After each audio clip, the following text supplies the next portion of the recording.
Hey everybody, Susie Harloff here from Music for All's Color Guard track. Today I wanted to share with you a simple across the floor that's going to help you understand and break down one of the most basic dance moves that we do in the Color Guard, and that is the Sotè. Now a Sotè is just a simple step and hop. It steps on one foot and lands on the same foot. That's a Sotè. The across the floor I'm going to show you is a Sotè arabesque combination, and then I'm going to show you how you can change that across the floor to work on the technique behind it and making sure you're executing it correctly. Okay, so the basic idea we're going to do is we're just going to do step, step, Sotè, step, step, Sotè. So I'm going to step off with my left foot. My two steps are going to be toe first walks, lifted up and nice, and then I'm going to do a step, Sotè. My arms are going to be down in low fifth as I walk, and then on the Sotè, they're going to go opposite arm, opposite leg. So whatever leg is forward, that opposite arm will be in front, and this one will be to the side. Okay, then I will take two steps and do a Sotè on the other side. So just real quick, it looks like this. 5, 6, 7, 8. Step, step, Sotè, step, step, Sotè, step, step, Sotè, step, step, Sotè. Now, the jump is a step hop.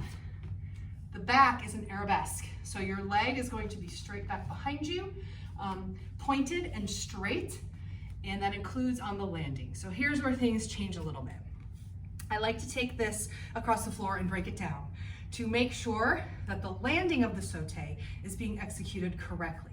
Now when you land a Sotè, you should be landing on a turned out leg that's in plie. Your back leg should remain straight and in arabesque on the landing, and your arms are still in position with your body lifted up against that arabesque. Okay? Some common mistakes people make is letting that back leg bend on the landing. Another mistake is letting the upper body lean forward and give in on the landing. So a way that we train and correct that is instead of just going step, step, Sotè, step, step, Sotè, we're going to do step, step, Sotè, land. We're going to hold for 2 counts in this position. Then we're going to lower the foot to the floor in a tendu so the leg stays straight all the way till the toe touches the ground.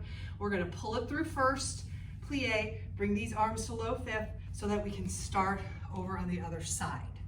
Okay, so let me show you what that looks like without stopping. So it's going to be 5, 6, 7, 8. Step, step, Sotè, land. 5, 6, 7, 8. And step, step, Sotè, land. Hold it. 7, 8. And step, step, Sotè, land. Now I'm going to tell you, holding the landing is hard. It takes a lot of muscle, a lot of strength, a lot of balance. Okay, so when you first learn it, we're going to be falling out of it a lot, kind of like I was just doing. But the goal is to really strengthen and develop this position. It's a chance for instructors to take a look while you're holding to make sure we're training this leg to stay straight and this body to stay lifted and this leg to be in a nice turned out, softened plie. Okay, so that's the basis of doing that across the floor and breaking it down and holding it that way. Okay, so you can do your Sotè across the floor just with straight Sotès. So we do 1, 2, 3, and 4, and 5, 6, 7, 8, and 1, 2, 3, and 4, right? That's the end goal. But if you want to break it down, you hold that landing. Let's try this again. So we're going to go 5, 6, 7, 8, 1, 2, 3, and 4, hold 6, tendu 7, 8, 1, 2, 3, and 4, hold 6, 7, 8, and 1, 2, yep. So that is my suggestion for our one Sotè across the floor. Of course, there are lots of other Sotè across the floors you can do, but that's a really great one to help break down the Sotè, especially the landing, to be able to check and make sure you are landing with correct technique and training your back leg to be straight and pointed and beautiful.